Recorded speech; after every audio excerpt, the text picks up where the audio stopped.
दो संख्याओं का योगफल 85 है। यदि बड़ी संख्या छोटी संख्या के 4 गुना से 5 अधिक है तो संख्या ज्ञात करो। लो जी भाई, इनकी इनकी बात से हम लोग लगाते हैं। ठीक है, यहाँ पे लिखेंगे माना छोटी संख्या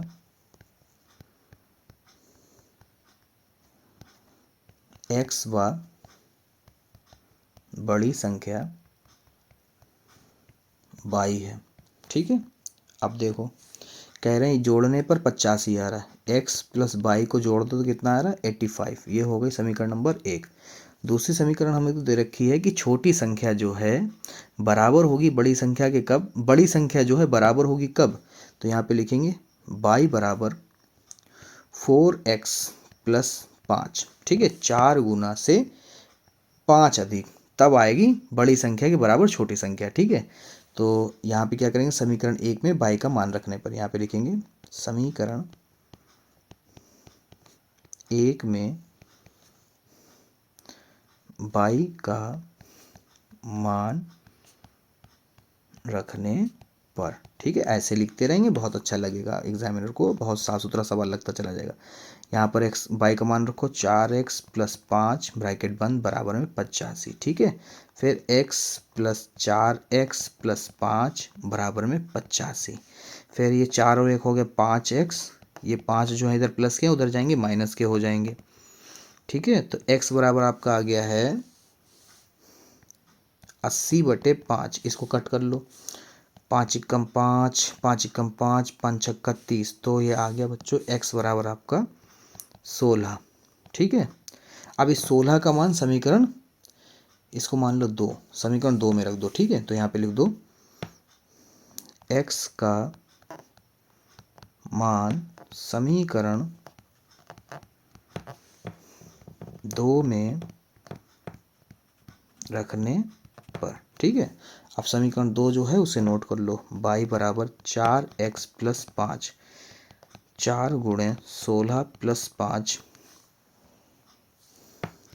16 चौको 64 प्लस 5 64 और 5 हो गए 69, तो y बराबर आ गए 69। अब यहाँ पे एक लाइन लिखनी होती, वो जरूरी होती, यहाँ पे लिखोगे अतः छोटी संख्या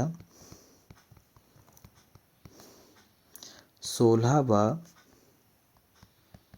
बड़ी संख्या 69 प्राप्त हुई।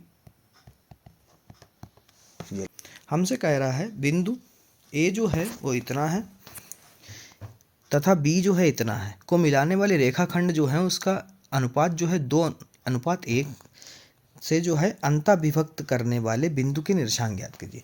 इस क्वेश्चन की डायग्राम को समझ जाएंगे तो आप सब समझ गए। ठीक है, एक रेखा है हमारी कुछ इस तरह से, पहला बिंदु उसका A है, दूसरा बिंदु उसका B है। बिंदु भी हमें दे रखे हैं, A वाला निर्देशांक जो है 1,3 है, B के निर्देशांक जो है -4,6 है। इसमें बच्चों कह रहा है कि एक अनुपात है, वो मान लेते हैं अनुपात जो है यहाँ पर है, और अनुपात को मान लेते हैं P। हमें नहीं पता कि बराबर बराबर बांट रहा है क्योंकि अंतः विभक्त करते हैं। ठीक है, बराबर यानी बराबर बराबर बांट रहा है। ये बिंदु जो P है बिल्कुल बीचों बीच में अंतः विभक्त करता है, तो यहाँ पर इसको ही निकालना है, तो x, y मान लेते हैं। ठीक है, अब जो अंतः विभक्त करता है उसमें अनुपात भी हमें दे रखा, तो ये हो गया 2 और ये हो गया 1। ठीक है, चलिए इसको लगाने के लिए एक फार्मूला होता है। सबसे पहले यहाँ पे फार्मूला लिखते हैं, आप समझ जाएंगे तुरंत ही। यहाँ पे लिखेंगे कि x का मान निकालने के लिए जब हमें अनुपात दे रखा तो हम लोग क्या करते हैं, तो यहाँ पर हम लोग करते हैं कि फार्मूला होता है m1 x2 plus m2 x1 बटा m1 प्लस m2। ठीक है, ये तो हो गया x का मान निकालने के लिए।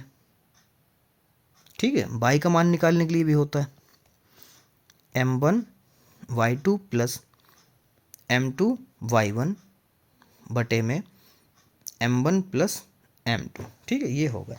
अब ये m1 m2 आप कहाँ से लोगे वो भी देख लो। यहाँ से m1 जो है आपका 2 हो जाएगा, ये m1 है और ये m2 है। ठीक है, और ये हो गया x1, ये हो गया y1, ये हो गया x2 और ये हो गया y2। और जैसा आप जानते हैं कि xy यहीं से लेना है, ठीक है।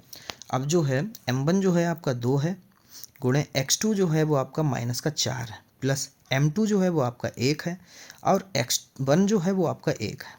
m1 2 प्लस 1, ठीक है। पहले इसका मान निकालो, 4 दूनी 8 प्लस 1 एकम 1 बटे में 3, ये आपका आ गया -7/3। तो आपका जो x है वो आया है -7/3, ठीक है। ऐसे ही y का निकालते हैं। m1 2, y2 आपका 6 है, m2 जो है 1 है, और y1 जो है वो आपका 3 है।